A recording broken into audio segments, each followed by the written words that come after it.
reason I said all that is because I'm going to say a few things about conscious rap, okay? And I want people to understand that that's the perspective I'm coming from. And because I come from that perspective does not at all delineate what this man's opinion is in this article. It doesn't take away from his experience. That's not what I'm doing in any way. All I'm trying to do is add a little bit of like personal perspective and a little bit of real history to what is a really good article about one person's experience in hip hop.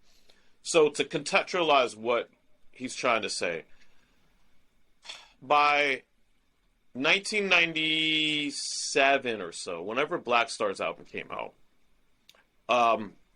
Black Star to me was the first time I ever started to hear the term conscious rap. All right. Black Star, Common, you know, those sorts of acts. But there's a reason why that term came about. So a lot of this article sort of references Boogie Down Productions. It references it references the message from Grandmaster Flash and the Furious Five. And like, it gets into some of the old school, you know, conscious rap. But of course we know conscious rap did not exist at that time. You know, nobody, this may be new to some people, but like when Fear of a Black Planet came out, when X-Clan came out, when Poor Righteous Teachers came out, tell me I'm a liar. That term did not exist. There was no such thing as conscious rap. All right. There was political rap. There was, you know, Afrocentric rap. Like those were terms that were out there, but, the term conscious rap didn't exist at that time.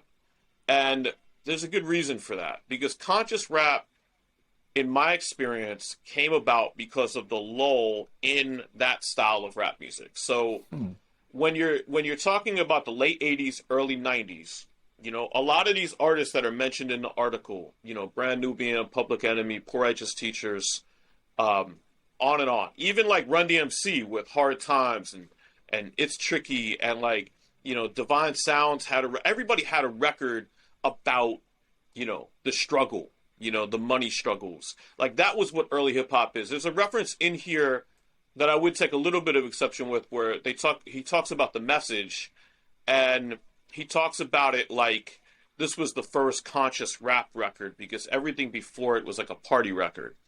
It's not really the case. Because first of all, there just weren't that many records made before the message. The message was like probably within the first 15, if not earlier, rap records ever pressed to vinyl.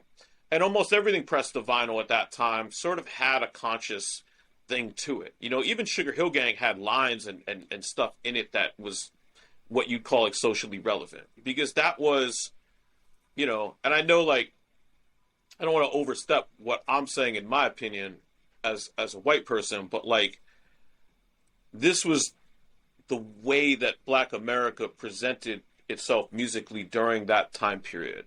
You couldn't separate, you know, what the social and civil values of what African Americans were talking about from hip hop.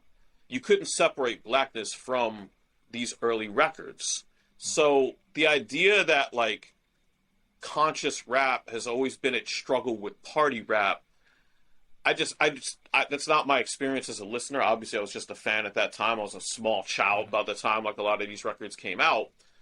But, you know, again, I have a different experience. You know what I'm saying? Like when I was a little kid, I was listening to like LL Cool J and Run DMC because the vicinity effect, you know, the radius effect of hip hop, I was here. You know what I mean? Even though I was a little kid growing up poor, you know, in like side door apartments in the suburbs in Staten Island, it reached me because the radio signal reached me, you know? And so my experience is different than anyone that may have grown up.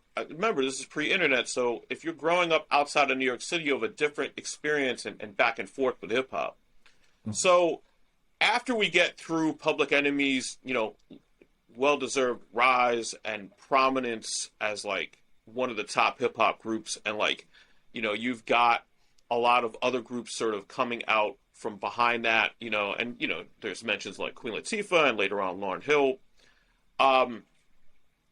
when you get past that sort of what you'd call like what was called at the time, like the Afrocentric period of hip hop, there was a lull and things became more underground, you know, like in its style.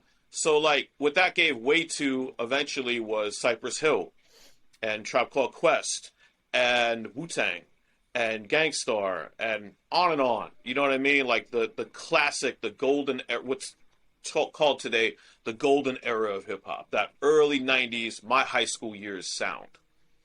So there was a lull. It wasn't like rap music had just gotten crazy all at once. You know, of course you had like the gangster stuff, you had like Death Row, and you had all those sorts of records, Biggie and Jay and all that stuff. But like, it wasn't like in the early 90s you had this period of chaos where it was just all gangster, anarchic rap music. There was still, for lack of a better term, conscious rap music happening. And there was still underground music that, you know, became the indie movement, but the underground music that was coming out, what you would call today as a blanket term, backpacker music, that sort of was still existing. And as Afrocentric rap music changed, a new term was needed for groups like Common or The Roots or Black Star. And that's when, frankly, from what I remember, mostly white journalists redefined that sound of hip-hop as conscious rap. Because you couldn't call it Afrocentric anymore, because Afrocentric was associated with groups like Poor Righteous Teachers and groups like X-Clan and groups like Public Enemy that were literally wearing like African beads and, you know, like pendants and stuff. And like, you know, it was all, you know, as the writer said, you know, like, you know, African colors and all of that. And as things progressed, for better or worse, that became considered old school, because hip hop is always going to be a youth-driven movement. But there was still people that wanted to make what became conscious rap, even though it didn't associate directly with the sound of Public Enemy. You got to remember, too, Black Star's sound and the Roots sound, the way that their music sounded, the way it was produced, was wildly different than Public Enemy and X-Clan and Poor Righteous Teachers and Brand Nubian. You know, those records were way more aggressive. They were in your face. They were just sampling, cutting, making new sound, like just completely innovative, because things like that had never been done with sampling before. By the time the Roots came on and Black Star came on, it really came to prominence. Obviously, those groups had some overlap. Like, those guys have been making hip-hop since around 90 or 91. It's just like their rise came in 94, 95, 96, 97. But you heard more live playing, you know, and that sort of associated with the idea of conscious rap being more back to the roots, you know, more like organic, all these like kind of hip terms. And a lot of the journalists at the time, for the most part, were white and really had a hard time understanding hip-hop as a whole, and this is still true to this day, have a hard time understanding that hip-hop is not just one thing, it's many things. It's all kinds of things. And they need to subgenrify hip-hop because they don't have any other way of understanding that hip-hop is a versatile art form. And so now you've got this term conscious rap thrust upon you. And so to get back to another part of your question, being part of it, being an active participant at that time, working on records like Infesticons and meeting Company Flow shortly after, you know, Funk Crusher Plus and Little Johnny and, you know, those sorts of like, you know, fuck the mainstream kind of movements came out of the fact that like conscious rap was not a term that I would say even we as a group of people making and creating thought fit what was actually being made. And, you know, you'd have to go back and ask Mos and Kweli and those guys that were getting dubbed conscious rap how comfortable they were with it at the time. I'm sure over the years they've gotten more comfortable with it because what are you going to do? You can't get rid of subgenres once you're assigned them as a musician. But it was not, you know, this is another thing about the article, and, you know, it gets into that, the piece that I read from it. his perspective as a younger person than I, as a person growing up, I think in Virginia, from what the article says, being away from New York, being a couple years behind, and obviously now, I'm 8 years older than this guy, and you're about the same age. I consider myself about the same age as you. I don't sit around and think like I'm so much older than Banana is, and I don't think I'm that much older than this guy is either. I'm sure, like, based on his writing and his experience and the deep thought that he's put into the music, I'm sure that, life experience wise, we're about the same age and would have plenty to talk about and all that. But, in high school age and in your early 20s, 8 years is an incredible delta. Like, it's the difference between experiencing something and seeing it. And, just look, 8 years, I'm 22 when a lot of these records he's talking about are coming out. 8 from 22 is, 16? Am I doing that right? My math skills are so bad. I feel like 8 from 22 is Beavis 14. here.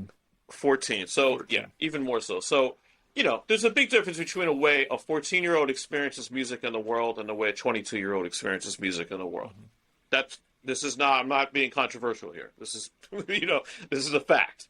So, what was I saying about that? A lot of, like, the attitude that he has about it was conscious rap as a term was an identifier. It was a big self-identifier. And again, as a 14-year-old Virginian, I'm not going to take that away from him. That's his experience, and that's awesome. It's actually great. It really, I'm not being facetious at all. Like, it's terrific.